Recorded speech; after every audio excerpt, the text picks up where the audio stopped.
మంచిదండి. ఇంతటితో పాటల కార్యక్రమం ముగించబడింది. వాక్య భాగంలోకి వెళ్ళే ముందుగా ప్రార్థన చేసుకుందాం అండి. తలలో ఉంచి కళ్ళు మూసుకున్నట్లయితే ప్రార్థన. ప్రేమ కలిగిన తండ్రి, నాయన మమ్మలను ప్రేమించి తండ్రి ఈ రీతిగా నాయన ప్రభా మరి గురువనమున మీ మాటలను నాయన ప్రభా ఆలోచించుకున్నటకు గొప్ప భాగ్యాన్ని అనుగ్రహించారు. అందరూ కూడా మీకే స్తుతులు స్తోత్రము. తండ్రి, పలుకబడుతున్న ప్రతి మాట కూడా ఏమాత్రము నా స్వబుద్ధిని ఆధారం చేసుకొనక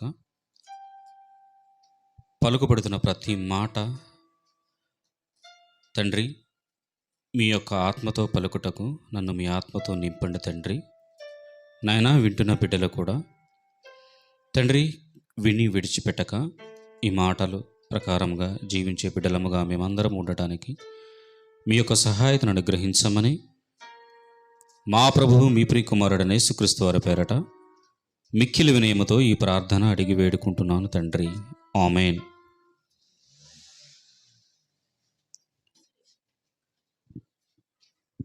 మంచిదండి. ఇప్పటి వరకు మనందరినీ కాచి కాపాడి తన సన్నిధిలోకి చేర్చి మరి దేవుని గణపరుచుకునే భాగ్యాన్ని మనకు అనుగ్రహించిన దేవునికి ప్రభు అయిన యేసుక్రీస్తు ద్వారా కృతజ్ఞతాస్తుతులు చెల్లించుకుంటున్నానండి. అలాగనే కుడి వచ్చిన మీ అందరికీ కూడా ప్రభు అయిన యేసుక్రీస్తు నామంలో నా హృదయపూర్వకమైన వందనములు చెల్లించుకుంటున్నాను. ఈరోజు మనము మాట్లాడుకుంటున్న సందర్భం ఏంటి అంటే చాలా విలువైన సందర్భం. అది ఏది అంటే మాట విలువైనది. మాట విలువైనది. ఈ మాటను చాలామంది నోరుంది కదా అని ఎలా పడితే అలా మాట్లాడేవారు మనకి కనిపిస్తూ ఉంటారు. సరే, బయట వాళ్ళ గురించి మనకి ఎందుకులేండి, మరి ముఖ్యంగా మన గురించి మనం ఆలోచించుకుందాం అండి. మన గురించి అంటే మన కుటుంబం గురించి, క్రీస్తును ధరించుకొని క్రైస్తవులమని చెప్పుకుంటున్న మన గురించే మనం ఆలోచించుకుందాండి. మనము ఇదే నోటితో ఆశీర్వచనాలు పలుకుతాము, అంటే దీవించే మాటలు మాట్లాడతాము, శపించే మాటలు కూడా మాట్లాడతాము. ఇది అసలు క్రైస్తవునికి తగదు. ఎందుకు అంటే మాట ఎలా ఉంటుందంటే కోపాన్ని చల్లారుస్తుంది. ఎవరైనా కోపంతో ఉన్నవారితో వెళ్ళి ప్రేమగా అక్కడ సందర్భాన్ని బట్టి కొద్దిగా ఆ యొక్క గొడవని చల్లార్చడానికి ప్రయత్నం చేస్తే ఏమవుతుంది, అక్కడ శాంతికరమైన వాతావరణం కనపడుతుంది. లేదు కోపముగా ఉన్నవాడు, క్రోధంతో బాగా ఆవేశంగా ఉన్నవాడికి ఇంకా ఇంకా కొన్ని మాటలు ఇంకా చెప్పామనుకోండి, కోపం వచ్చాయి, ఏమవుతుంది, ఇంకా రెచ్చిపోతూ ఉంటాడు. అయితే మాట అనేది చాలా విలువైంది. ఈ మాటలు మనము ఎలా పడితే అలా మాట్లాడుతూ ఉంటున్నాం. ఎందుకని ఈ మాట విలువ తెలియటలేదు, మనకి తెలియటలేదు. అసలు మాట అంటే ఏంటి, మాట అంటే ఏంటి? ఈ మాట వల్ల ఏం జరిగింది? దేవుడు ఈ సృష్టినే కలుగు చేశాడు. అవును కదా, మనందరికీ తెలుసు కదా. ఇదంతా కూడా ఎలా జరిగింది? మాట ద్వారా దేవుడు చేశాడు. ఎంత విలువైంది అంటే అంటే మాటను ఎలా పడితే అలా మనము వాడేస్తున్నాం, కానీ ఈ మాట చాలా విలువైనది. ఈ విలువైన మాటల గురించి కొన్ని మనం దైవ గ్రంథంలోనికి వెళ్ళి చూసుకుందండి. సామెతల గ్రంథము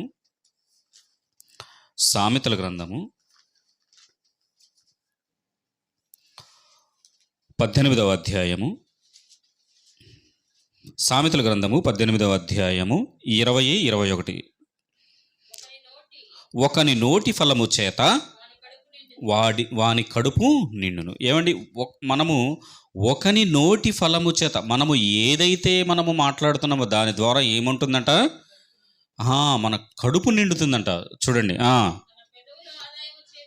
తన పెదవులు ఆదాయము చేత వాడు తృప్తి పొందును. నాలుక యొక్క శక్తి అంటే చూడండి, నిజంగా ఒకని నోటి ఫలము చేత వాని కడుపు నింపునంటే నిజంగా మనము మాట్లాడే విధానము కానీ మనం ప్రవర్తించే ప్రవర్తన కానీ దీని వలన ఏమవుతుంది అంటే మనకి ఒక దగ్గర ఎవరైనా కానీ మన యొక్క ప్రవర్తన, మన బిహేవ్, మన మాట తీరు బాగుందనుకోండి, ఏముంటుంది మనకి?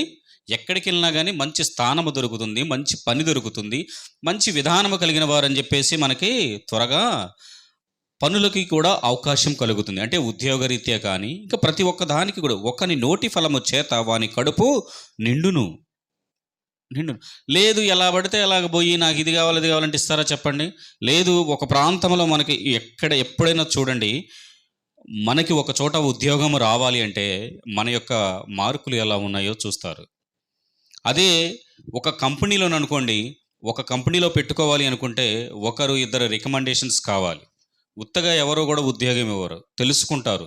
తెలుసుకొని ఎక్కడ ఎక్స్పీరియన్స్ చేశారు, అక్కడ చేసిన దగ్గర మీ యొక్క ప్రవర్తన ఎలా ఉంది, ఇవన్నీ కూడా తెలుసుకోవటానికి ఎక్కువగా ప్రయత్నం చేస్తారు. అందుకే ఒక్కని నోటి ఫలము చేత వాని కడుపు నిండును. మనము మన యొక్క ప్రవర్తన, మన యొక్క నడిచే విధానము, మన మాట తీరు, దాని ద్వారా మనకి మన యొక్క జీవిత విధానము కూడా నిజంగా చాలా బాగుంటుంది ప్రియులారా. నిజంగా చాలా ఆరోగ్యంగా ఉంటాము. దేవునిలో ఎదగటానికి అవకాశం ఉంటుంది. అయితే తన పెదవుల ఆదాయము చేత వాడు తృప్తి పొందును. ఏమవుతాడంట? తన పెదవుల ఆదాయము చేత. అంటే పెదవుల చేత ఆదాయం ఉంటుందా? ఖచ్చితంగా ఉంటుందండి. నిజంగా కొన్ని మాటల చేత కొన్ని కుటుంబాలు కట్టొచ్చు. అంటే మాట ఎంత విలువైందో చూడండి. ఈ మాటను విలువైన విధంగా అసలు మనం వాడుతున్నామా లేదా అనేది మనం ఖచ్చితంగా ఆలోచించుకోవాలి. దేవుడు మాట ద్వారా ప్రకృతినే కలుగు చేస్తే మాట ద్వారా మన జీవితాలను కట్టుకోలేమా? మన జీవితాలను నిలబెట్టుకోలేమా? మన వృత్తిలో మనకి మంచి పేరు సంపాదించుకోలేమా? ఖచ్చితంగా సాధ్యమవుతుంది. కానీ వీటి మీద మనము దృష్టి పెట్టము. ఇదే సామెతల గ్రంథము 15వ అధ్యాయము, 1వ వచనం చూడండి. ఏమండి? నిజంగా ఏమంటాడు? మృదువైన మాట క్రోధములు చల్లార్చును. నిజమండి. మంచి మాట నిజంగా ఎలా ఉంటుంది అంటే ఎంత కోపంతో ఉన్నవాడినైనా సరే చల్లారుస్తుంది. నొప్పించు మాట కోపమును రేపును. ఏమవుతుంది? ఇప్పుడు కోపంతో ఉన్నవాడికి పోయి ఇంకా కొద్దిగా వాడికి ఈ కోపం వచ్చే మాటలు చెప్తే ఏమవుతుంది? ఇంకా కోపము రేపును. జ్ఞానుల నాలుక మనోహరమైన జ్ఞానములు. ఏమండి? జ్ఞానుల నాలుక ఎలా ఉంటుందంట? దేవుని పిల్లలము, మేము క్రైస్తవులము, మేము క్రీస్తును ధరించుకున్నాము, మేము దేవుని బిడ్డలము అని చెప్పుకున్న వారి నాలుక ఎలా ఉండాలి? జ్ఞానుల నాలుక మనోహరమైన జ్ఞానాంశములు పలుకును. ఏవంట? మనోహరమైన. ఏవి? మనోహరమైన. అంటే చూడండి, ఒక మాట పలుకుతున్నామంటే ఇతరులకు ఎలా ఉండాలంటే ఆహా ఎంత వినసొంపుగా, ఎంత చక్కగా, నిజంగా దేవుని బిడ్డల మాటలంటే ఎలా ఉంటాయని చెప్పేసి అలా ఉండాలి. నిజంగా దేవుని పట్ల ఏమాత్రము కూడా విధేయత లేనివారు, దేవునికి నచ్చని బిడ్డల యొక్క ప్రవర్తన ఎలా ఉంటుందో కూడా చూడండి. బుద్ధిహీనుల నోరు మూఢవాక్యములు కుమ్మరించును. చదువుతున్నారా లేదా? కనపడకపోతే ముందొచ్చి కూర్చోవాలి. అర్థమైందా? బుద్ధిహీనుల నోరు మూఢవాక్యములను కుమ్మరించును. ఎవరిదంట? బుద్ధిహీనుల నోరు ఏమంట? మూఢవాక్యములను కుమ్మరించును. యెహోవా కన్నులు చాలు. మనము మృదువైన మాట క్రోధమును చల్లార్చును, నొప్పించు మాట కోపమును రేపును. జ్ఞానుల ఇది మనకు చూడండి, జ్ఞానుల నాలుక మనోహరమైన జ్ఞానాంశములు పలుకును. దేవుని బిడ్డలు మాటలు ఎలా ఉండాలి అంటే నిజంగా ఎంతో మనోహరముగా ఉండాలి. ఒక మాట మాట్లాడుతుంటే ఆ మాట వెనక ఎంతో జ్ఞానోక్తమైన ఆలోచనలు కలిగి ఉండాలి. ఆహా, దేవుని యొక్క మాటలో ఇంత అర్థం ఉందా అనే విధముగా ఆలోచన ఉండాలి. నోరు ఉంది కదా అని ఎలా పడితే అలా మాట్లాడితే మనకి అది మేలుకరము కాదు. అదే 20వ వచనంలో చెబుతున్నాడు కదా మనకి, 20వ అధ్యాయంలో 18, 20వ వచనంలో, ఒకని నోటి ఫలము చేత వాని కడుపు నిండును. నిజంగా నోటి ఫలము చేత కడుపు నిండును అంటే ఏంటి? తన పెదవులు ఆదాయము చేత వాడు తృప్తి నొందును. ఆదాయం ఉంటదా? ఇప్పుడు ఖచ్చితంగా ఉంటదండి. దేవుడు మనకి ఈ మాటలు ఎందుకు తెలియచేస్తున్నాడంటే, నిజంగా మనము నోటి చేత నిజంగా ఫలం ఉంటుందా? ఉంటుంది. ఆదాయం ఉంటదా? ఉంటది. కింద చూడండి 21వ వచనంలో, జీవమరణములు నాలుక వశము, దాని యందు ప్రీతి పడువారు దాని ఫలము జీవమరణములు నాలుక వశం. నువ్వు జీవించాలన్నా నాలుకలోనే ఉంది, మరణించాలన్నా నాలుకలోనే ఉంది. దాని యందు ప్రీతి పడువారు అంటే దానిని ఏ విధముగా నువ్వు వాడుతున్నావో దాని నుంచి ఫలము ఏది వస్తుందో అది మనమే అనుభవిస్తాం. చెడ్డ పలుకులు పలుకుతూ ఉన్నాము అంటే మనము చెడ్డ తీర్పే ఉంటుంది మనకి. మంచి పలుకులు పలుకుతూ మంచి ఆశీర్వచనాలు ఇస్తూ దీవెనకరమైన మాటలు పలుకుతూ ఇతరులకు మేలుకరమైన విధంగానే మనం ఉన్నామనుకోండి, నిజంగా దేవుని నుంచి మనకి మేలే అందుతుంది. అందుకని అంటున్నాడు 21వ వచనంలో, జీవమరణములు నాలుక వశము. నాలుక వశము. మనము మాట్లాడే మాటను బట్టే మన యొక్క విధానం అనేది ఉంటుందని, దాని యందు ప్రీతి పడువారు దాని ఫలము తిందురు. మనము ఏదైతే మనం మాట్లాడుతాం దాని నుంచి వచ్చే ప్రతి ఫలము కూడా మనమే అనుభవిస్తాం. ఖచ్చితంగా ప్రతి ఒక్కటి కూడా మనం క్షుణ్ణంగా ఆలోచన చేయాలి. ఏముంది, మనకి నోరుంది కదా, మనం వారికంటే పెద్దగా మాట్లాడగలము కదా, వారికంటే ఇంకా 2 మాటలు మనం ఎక్కువగా మాట్లాడగలము కదా అని దూషణకి బదులు దూషణ చేస్తే ప్రయోజనమా? ఏమాత్రము ప్రయోజనము కాదు. ప్రభువైన యేసుక్రీస్తు వారు దూషించిన వారిని బదులు దూషించాడా? లేదు, దూషించలేదు. ఎందుకు ఇప్పుడు చూడండి, ప్రతి చోట కూడా ఈ యొక్క క్రైస్తవులను చెప్పుకుంటూ ఇప్పుడు 40 రోజులు కార్యక్రమాలు జరుగుతూ ఉన్నాయి కదా, సభలు జరుగుతున్నాయి, సువార్త కూడికలు జరుగుతున్నాయి, కొందరు ఉపవాసము ఉంటున్నారు. చాలా మంచిది, చాలా సంతోషం. కానీ ఈ 40 రోజుల తర్వాత వీటిని మర్చిపోతారు. నిజంగా ఇప్పుడు ఈ యొక్క 40 రోజుల భక్తి జీవితాన్ని దేవునికి ఉన్నతంగా బ్రతుకుతూ దేవుని నామంకు ఘనత తీసుకురావాలని ఆశపడుతున్న వారు ఈ కొద్ది కాలము గడిచిపోయిన తర్వాత మరలా యథావిధిగా నాలుకను యథావిధిగా లోకానుసారమైన విధముగా వాడుతూ ఉంటారు. మరలా యథావిధిగానే కొనసాగుతూ ఉంటారు. నిజంగా దానివల్ల ఏమన్నా ప్రయోజనం అంటే ఏమాత్రం కూడా ఒక ప్రయోజనం లేదు ప్రియులారా, ప్రయోజనం లేదు. ఖచ్చితంగా మనం ఆలోచించుకోవాలి, దేవుడు నాకు ఎందుకు ఇచ్చాడు ఈ నాలుక? అవును కదా, మాట చాలా విలువైనది కదా, మాట ద్వారా నా దేవుడు ఎన్నో గొప్ప కార్యాలు చేశాడు కదా. ఏమండి, ప్రభువైన యేసుక్రీస్తు వారు మాట పలికితే ఏమైంది? ప్రకృతి ఆగిపోయింది, స్పందించింది. ప్రకృతి ఆయన మాటకు లోబడింది. ప్రతి ఒక్కటి కూడా మాటకు లోబడుతుంది. మాట అంత విలువైనది. మనిషి నిజంగా మాటకి లోబడుతున్నాడా? వింటున్నాడా? మాటని పొదుపుగా వాడుతున్నాడా? మాటని చాలా విలువగా వాడుతున్నాడా? ప్రతి మాట, నేను క్రైస్తవుడిని, నేను క్రీస్తుని ధరించుకున్నవాడిని, క్రీస్తుకు నచ్చే విధంగా నా మాట ఉందా? నా మాటలో ఈ జ్ఞానము, దేవుని యొక్క జ్ఞానము, జ్ఞానయుక్తంగా నేను మాట్లాడుతున్నానా అని ప్రతి ఒక్క క్రైస్తవుడు కూడా ఆలోచన చేసుకోవాలి. ప్రతి ఒక్కరము, మరి ముఖ్యంగా ప్రభువును ధరించుకున్న తర్వాత, మనము క్రైస్తవులమని చెప్పుకున్న తర్వాత మన యొక్క మాట చాలా విలువైనది. ఎందుకని విలువైనది అంటే, మనము మాట్లాడే మాట ద్వారా ఇతరులు మారాలి, మనము మాట్లాడే మాట ద్వారా ఇతరులు మారు మనసు పొందాలి, మనము మాట్లాడే మాట ద్వారా ఫలము ఫలించాలి. ఈ యొక్క ఫలాలన్నీ కూడా దేని ద్వారా జరుగుతాయి అంటే మాట ద్వారా.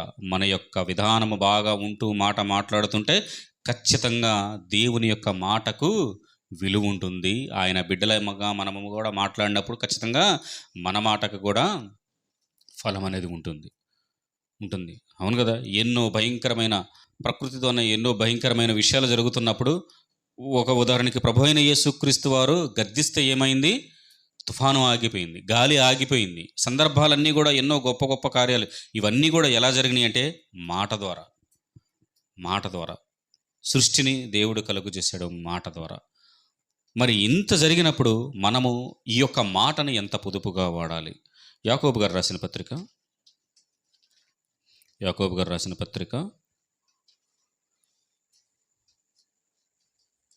1వ అధ్యాయము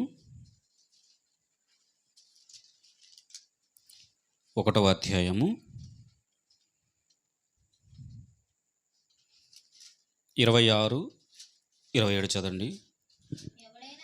ఎవడైనను నోటికి కళ్ళెము పెట్టుకొనక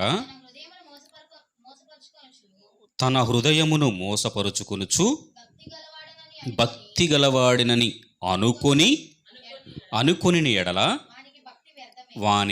వాని భక్తి వ్యర్థమే. ఏమన్నాడండి?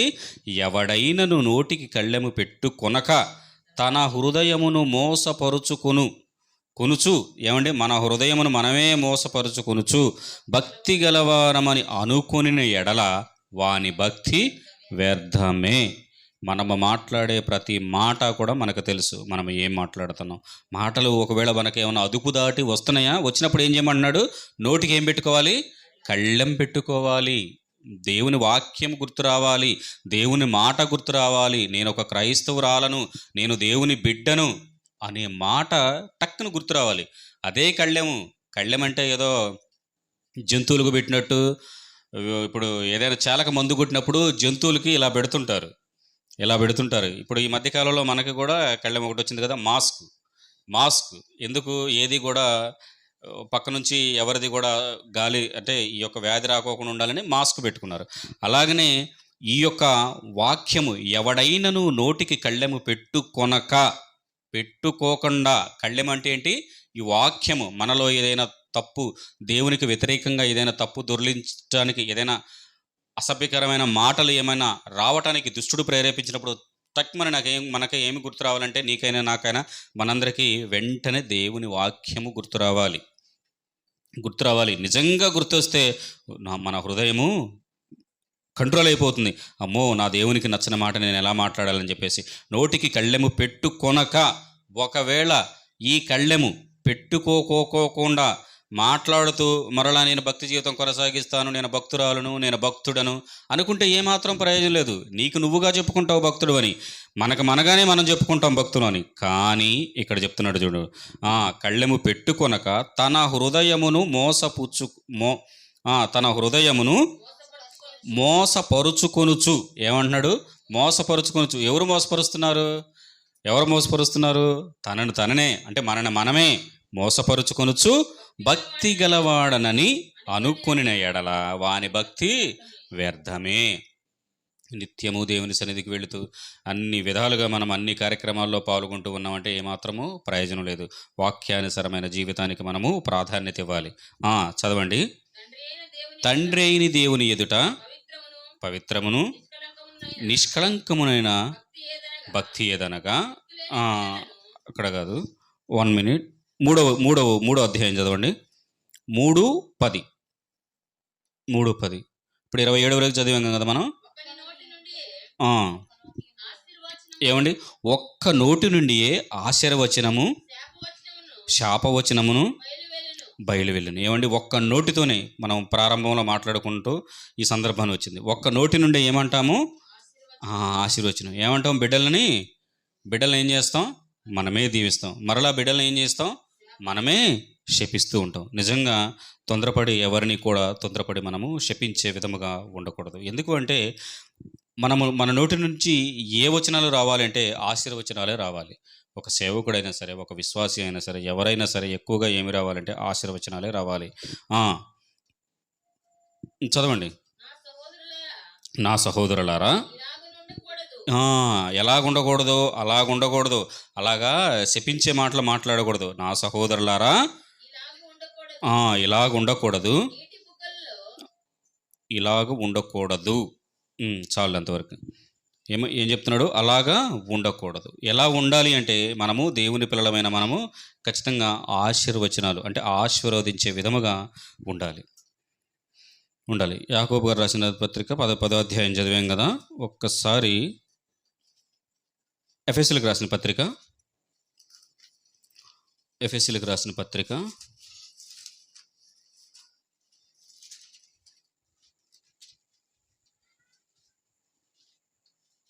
4వ అధ్యాయము.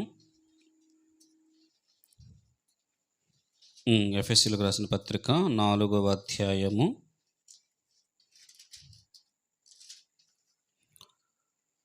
24 చూడండి. 24 నుంచి 25 కూడా చదవండి. నీతియు ఏమండి, ఈ నీతియు యథార్థమైన భక్తి గలవారై దేవుని పోలికగా సృష్టింపబడిన నవీన స్వభావమును ధరించుకొనవలెను. ఎలా ఉండాలంట? మనము దేవుని ధరించుకున్న తర్వాత నీతియు యథార్థమైన భక్తియు గలవారై దేవుని పోలికగా. యథార్థమైన భక్తి అంటే అసలు మొదట ఎక్కడ నుంచి ప్రారంభమవుతుందంటేనండి, మన మాట నుంచే మన యొక్క విధానం అనేది తెలిసిపోతుంది. మనము ఎక్కడికైనా ఒక ఉద్యోగానికి వెళ్ళినప్పుడు మనము మాట్లాడుకున్నాం కదా, మాట విధానాన్ని బట్టే మన యొక్క ప్రవర్తన ఏంటిదో చెప్పగలరు. ధరించుకొనవలెను. 25 చూడండి ఒకసారి. మనము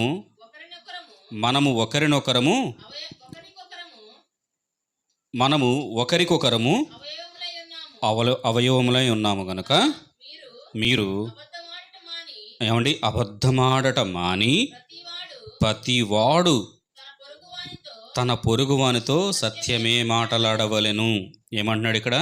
తన పొరుగువానితో అబద్ధములాడటం మానేయాలి. మానేసి ప్రతి వానితో ఏం మాట్లాడాలంట?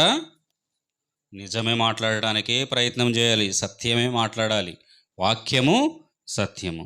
ఈ సత్యవంతుడిని ధరించుకున్న మనము కూడా సత్యమైన మాట్లాడడానికి ప్రయత్నం చేయాలి. కానీ ఎట్టి పరిస్థితుల్లో కూడా మనము ఇష్టం వచ్చినట్లుగా మాట్లాడకూడదు. మరి ముఖ్యంగా ఎప్పుడైనా సరే మనము మాట ద్వారా ఇతరులు మారటం లేదు అంటే ఖచ్చితంగా మన యొక్క మాట తీరు అనేది మార్చుకోవడానికి ప్రయత్నం చేయాలి. ప్రియులారా, ప్రయత్నం చేయాలి.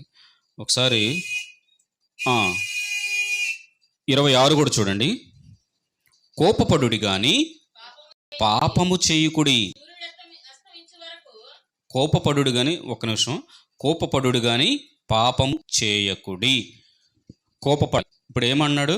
బిడ్డలు తప్పు చేశారనుకోండి, ఏం చేయాలి? ఖచ్చితంగా కోపపడాలి.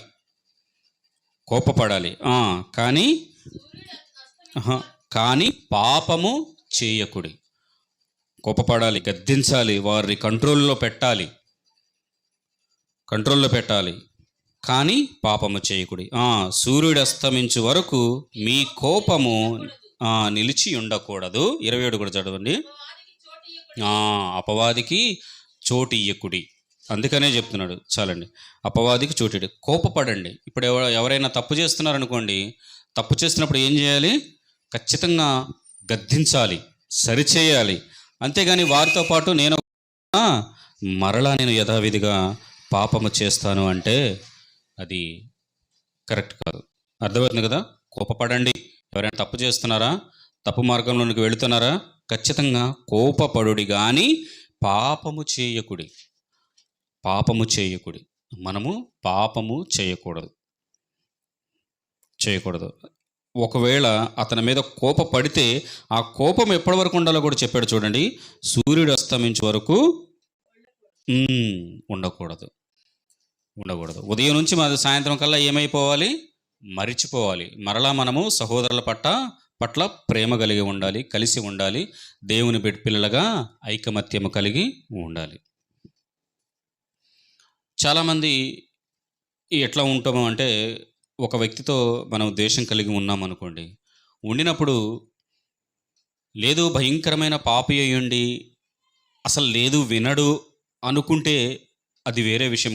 కానీ మన సహోదరులమైన మనలో అంటే వారి పట్ల కూడా మనం ద్వేషభావం అనేది ఉండకూడదు. కానీ సంఘముగా మనం కూడుకొని సంఘములో క్రైస్తవులు మనం చెప్పుకున్న తర్వాత మరి దేవుని పిల్లలుగా ఉన్న మనలోనే ఐక్యత ఉన్నప్పుడు ఇంకా బయట వారిని మనం ఏం ప్రేమించగలం? మొదట మనలో ఐక్యత అనేది రావాలి.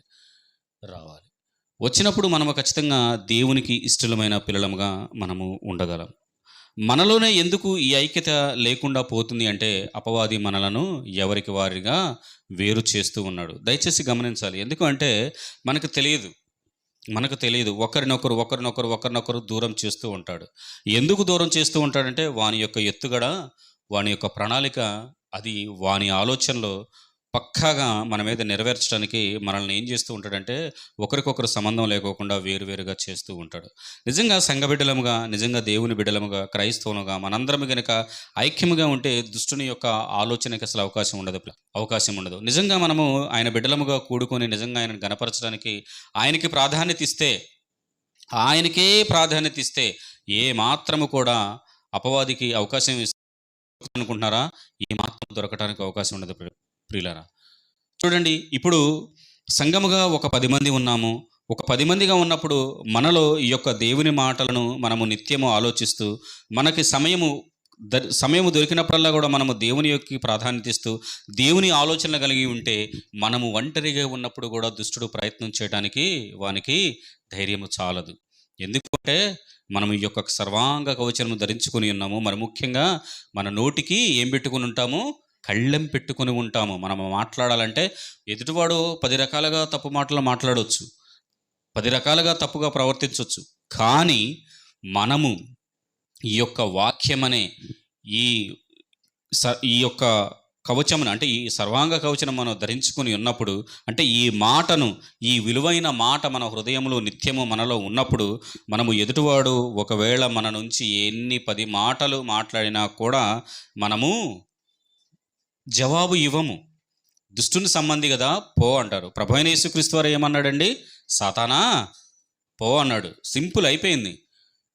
వాడు 100 మాటలు మాట్లాడు కూడా, వాడు 100 క్వశ్చన్లు వేసుకొని ఎన్ని చేసినా కానీ ఎక్కడైనా తావిచ్చాడా? ఎక్కడా కూడా ఇవ్వలేదు. ఒకే మాట సింపుల్గా, సాతానా పో, సింపుల్గా గిట్టేసేయాలి. ఎలా? నిజంగా మాట చాలా విలువైనది. వాగ్వాదం పెట్టుకొని వాడు 10 మాటలు మాట్లాడాడని మనం ఇంకొక 10 మాటలు మాట్లాడామనుకోండి, ఏమవుతుంది? దుష్టుడికి అవకాశం ఇచ్చిన వారం అవుతాము, చోటిచ్చిన వారం అవుతాము. కాబట్టి ప్రియులరా, ప్రతి ఒక్కరము కూడా ఆలోచించాలి మనం. అందుకని మనకి ప్రారంభం మనం చూసుకున్నాం కదా, సామెతల గ్రంథము 18, 20, 21 మరొకసారి చదవండి. 1 మినిట్. ఒకని నోటి ఫలము చేత వాని కడుపు నుండి. ఖచ్చితంగా అండి, మనము ఏదైతే మన హృదయములో ఆలోచన చేస్తామో దానిని బట్టే మనము నడుస్తుంది, మన ప్రవర్తన ఉంటుంది. తన పెదవుల ఆదాయపు చేత వాడు తృప్తి పొందును. నిజంగా ఇవి నిజంగా మన మనసులో ఉంటే ఎట్లా ఉంటుంది అంటే, అవును కదా, ఇప్పుడు మనము వర్క్కి వెళుతున్నాం అంటే మనకి అర్థం అవ్వాలనే ఒక విధంగానే నేను ఈ మాటలు చెప్తున్నాను. ఇప్పుడు మనం అందరము కూడా ఎక్కడికైనా సరే వర్క్కి వెళ్తున్నాం, లేదా బేరానికి వెళ్తుంది ఇప్పుడు అమ్మాయి. ఇప్పుడు మనము కూడా అనేక విధాలుగా అందరము పనుల మీద వెళ్తున్నాం. వెళ్ళినప్పుడు మనం మాట తీరుని బట్టి కొంటారా, లేకపోతే ఎలా పెడతాలంటే కొంటారా? మాట తీరుని బట్టి చక్కగా దాని రేటు చెప్పే విధానం అలా. ఇప్పుడు నవీన పిల్లల్ని కంట్రోల్ చేయాలన్నప్పుడు ఏంది, ఎట్లా పడితే అట్లా మాట్లాడితే కుదురుతుందా? కాదు. చక్కగా వారిని గద్దించే విధంగా గద్దించాలి. ఇక్కడ అదే చెప్తున్నాడు మనకు దేవుడు. గద్దించే టైంలో ఖచ్చితంగా గద్దించాలి. వారిని ఏం చేయాలి? కంట్రోల్లో పెట్టాలి. మన నోరుని అదుపులో పెట్టుకోవాలి. అన్నిటినీ మనము చేయాలి ప్రియులరా, చేయాలి. 15:1 అయిందా చూసింది? 15:1 కూడా చూడండి. మృదువైన మాట క్రోధమును చల్లార్చును, కాబట్టి నొప్పించు మాట కోపమును రేపును. కాబట్టి మనము ఎదుటివారికి కోపము రేపే మాటలు చెబితే మాత్రం దానివల్ల మనమే నష్టపోతాం. ఇంకా అక్కడ అల్లరి రేపిన వారం అవుతాము. ఇంకొక నిమిషం. పేతురు రాసిన మొదటి పత్రిక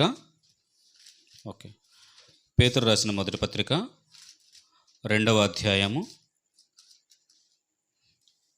22వ వచనం చూడండి. ఇక్కడ చూడండి, మనకు ఏమంటున్నాడు? ఆయన పాపము చేయలేదు, ఆయన నోటను ఏ కపటమును లేదు. ఎవరు? యేసుక్రీస్తు వారు. ఆయన నోట ఏ కపటమును కనపడలేదు, ఆయన దూషింపబడి బదులు దూషింపలేదు. ఒకసారి 20 కూడా చదవండి. ఆ, మీరు సహించిన ఎడల మీకేమి ఘనము? మేలు చేసి బాధపడినప్పుడు మీరు సహించిన ఎలా అంట? ఇప్పుడు మేలు చేసి మనము బాధపడినప్పుడు మీరు సహించిన ఎడల అది దేవునికి హితమగును. ఇందుకు మీరు పిలువబడితే. మనం ఎందుకు పిలువబడ్డాము? ఎవరైనా అన్నాగానే దానిని మనము తిరిగి అనుకోకుండా మన నోటికి కళ్ళెం పెట్టుకొని అదుపు చేసుకుని మనం ఉన్నామనుకోండి, మనకు ఖచ్చితంగా దేవుడు దానిని బట్టి మనకు ఖచ్చితంగా ఫలాన్ని అనుగ్రహిస్తాడు. క్రీస్తు కూడా మీ కొరకు బాధపడి చదవండి. మీరు తన అడుగుజాడల యందు నడుచుకున్నట్లు మీరు మాదిరి చూపాను. మీకు మాదిరి, మనందరికీ కూడా మాదిరి చూపించాడా లేదా? మనందరికీ చూయించి వెళ్ళాడు. మరి ఆ మాదిరిని చూయించిన ఆ మహనీయుడిని ధరించుకున్న తర్వాత మనము ఖచ్చితంగా మరి ఆ మాదిరిని మనము అనుసరించాలి. అందుకే ఆయన ఇక్కడ చూడండి, ఆయన పాపము చేయలేదు. ఆయన పాపము చేయలేదు. ఆయన నోటను ఏ కపటమును కనబడలేదు. ఇక్కడ ఆయన దూషింపబడి, ఆయనను దూషించారా లేదా? ఎందరో దూషించారు. దూషించినా కానీ ఆయన ఏమన్నా బదులిచ్చాడా? వారిని ఏమన్నా అన్నాడా? బదులు దూషించలేదు. అదే మనం అనుకోండి ఎలా ఉంటుంది? ఒక్కటంటే చాలు, మనము ఒక్కటంటే ఎన్నంటాం? డబల్ అంటేనే మనకి మనసు కుదుటుగా ఉంటుంది, లేకపోతే నిద్ర కూడా పట్టదు. ఇక నన్ను ఒకటంటే నేను రెండు అంటాను అని మనుషుని యొక్క ఆలోచన. కానీ దేవుడు మాత్రం చెప్తున్నాడు, ఆయన బదులు దూషింపలేదు. ఆయన దూషింపబడి బదులు దూషింపలేదు. ఆయన శ్రమ పెట్టబడి 23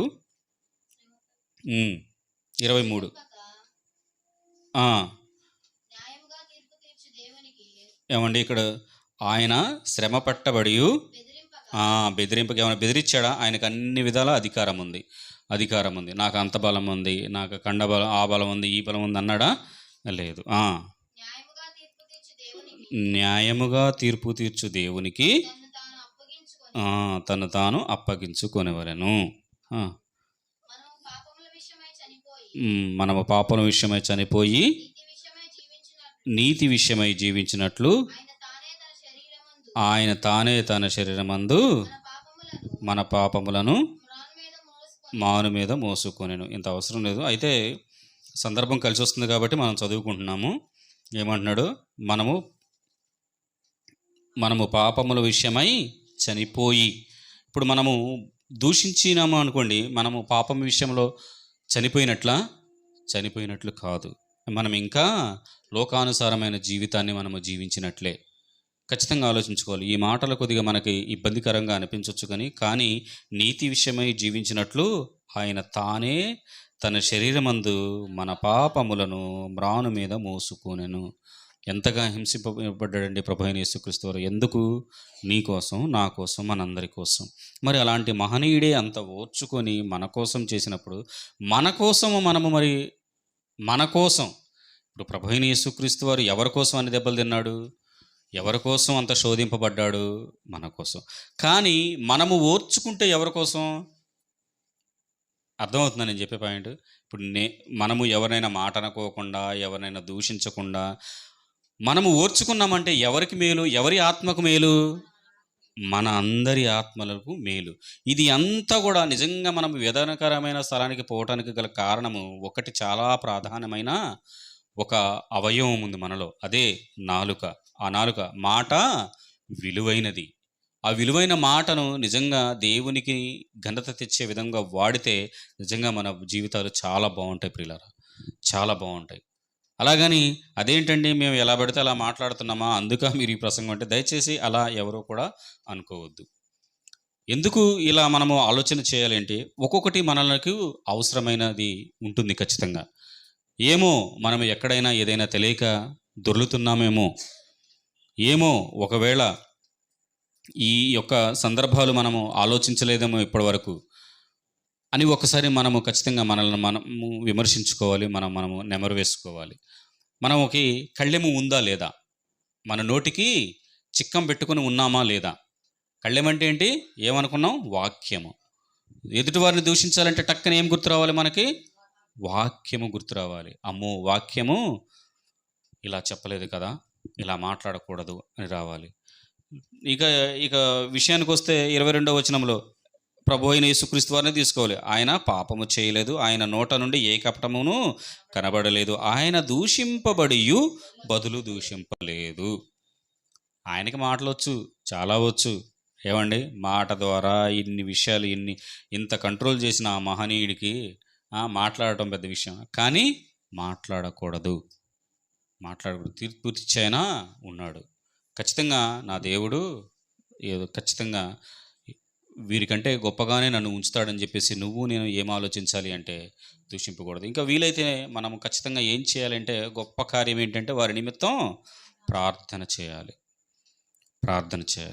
కాబట్టి మన కుటుంబాలను కట్టుకోవాలన్నా, మన చేసే పనిలో అభివృద్ధి చెందాలన్నా, ప్రతి ఒక్క దాంట్లో మనలో అభివృద్ధి కనపడాలంటే మరి ముఖ్యంగా మన యొక్క నడవడిక, ఈ యొక్క మాట అనేది చాలా విలువైనది. కాబట్టి ఈ మాట చాలా విలువైనది. ఎందుకంటే మేము బయటికి వెళ్ళినప్పుడు చూస్తూ ఉంటాము, ఎలా పడితే అలా మాట్లాడుకుంటారు. మీరు గమనిస్తారో లేదో కానీ ఎలా పడితే అలా మాట్లాడే వారికి వాళ్ళ కేటగిరీ వేరే ఉంటుంది. లేదు, వారితో కలవకోకుండా సపరేట్గా కాస్త పద్ధతిగా ఉన్న వారి కేటగిరీ వేరుగా ఉంటుంది. కానీ ఆ కేటగిరీని గమనించేవారు ఎవరో తెలుసా? పైన ఒక అధికారి ఉంటాడు. ఎవరు? ఇప్పుడు ఒక దగ్గర పని చేస్తున్నప్పుడు ఖచ్చితంగా డబ్బులు ఇచ్చేటప్పుడు 2 విధాలుగా చూస్తారు. ఒక బ్యాచ్ని వేరు చేస్తారు, ఒక బ్యాచ్ని వేరు చేస్తారు. ఖచ్చితంగా మీరు గమనించండి, ప్రతి చోట కూడా ఇది ఉంటుంది, ప్రతి చోట ఉంటుంది. కాబట్టి ఎవరికి విలువ ఉంటుంది అంటే ఖచ్చితంగా మాటను అదుపు చేసుకొని నిజంగా మంచి ప్రవర్తన కలిగిన వారై ఉన్నవారికి ఎప్పటికీ విలువ ఉంటుంది. లేదు, ఇప్పటివరకు మాట్లాడి ఒకవేళ గొప్పగా ఉన్నతంగా ఎక్కువగా సంపాదిస్తే సంపాదించవచ్చు, కానీ అది మాత్రము స్థిరము కాదు. శాశ్వతమైనది విలువైన మాట. అవును కదా, శాశ్వతమైనది విలువైన మాట. కాబట్టి మనము మాట్లాడే ప్రతి మాట కూడా నిజంగా దేవునికి ఘనత తెచ్చే విధంగా ఉండాలి. కాబట్టి ప్రతి ఒక్కరము, నీవు నేను మనందరము కూడా అయ్యా ఇక నుంచి ఏమైనా త్వరపడి తెలియక తొందరపాటుతో ఒకవేళ ఏమైనా నేను మాట్లాడుంటే దయతో మన్నించి తండ్రి. ఇక నుంచి నాయన ప్రతి ఒక్కటి కూడా ఏదైనా నీకు వ్యతిరేకంగా మాట్లాడితే నేను ఈ వాక్యమనే కళ్ళెము నా నోటికి పెట్టుకుంటాను అని ప్రతి ఒక్కరూ కూడా మంచి తీర్మానంతో ఉండాలని కోరుకుంటూ ఈ కొద్ది నా మాటలు ముగిస్తున్నాను. ప్రార్థన చేసుకుందాండి.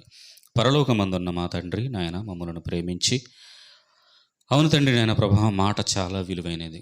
ఈ విలువైన మాటను తెలియక నాయన ప్రభా మేము ఎలా పడితే అలా మాట్లాడుకుంటూ తండ్రి ఉన్నాము.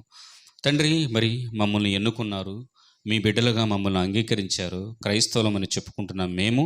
నాయన ప్రభా, ఇక నుంచి నాయన ప్రభా మా యొక్క మాట చాలా విలువైనదని, ప్రతి మాట కూడా వాక్యానుసరమైన మాటగా మారాలని నైనా ప్రభా మేమందరము కూడా నైనా ప్రభా ఒక తీర్మానంతో నైనా ప్రభా మీకు మహిమ తెచ్చే బిడ్డలముగా మేమందరం ఉండటానికి కృపను అనుగ్రహించండి తండ్రి. మేమైతే నైనా ప్రభా నిత్యమే మిమ్మల్ని ఆరాధిస్తున్నాము, మిమ్మల్ని స్తుతిస్తున్నాము, మిమ్మల్ని గణపరుస్తున్నాము తండ్రి. ఇదే నోటితో నైనా ప్రభా మిమ్మల్ని మహిమపరుస్తున్నాము, ఇదే నోటితో నైనా ప్రభా మీకు వ్యతిరేకమైన మాటలు పలుకుతున్నామేమో అని నైనా ప్రభా ఇదిగో ఈ మాటల ద్వారా మమ్మల్ని మేము హెచ్చరించుకున్నాం తండ్రి. ఒకవేళ నైనా ప్రభా మరి యొక్క పరిస్థితులను బట్టి ఒకవేళ ఎక్కడైనా నాయన ప్రభా పొరపాటున తండ్రి మీకేమైనా వ్యతిరేకంగా చేసి ఉంటే దయతో మమ్మల్ని మన్నించండి, క్షమించండి.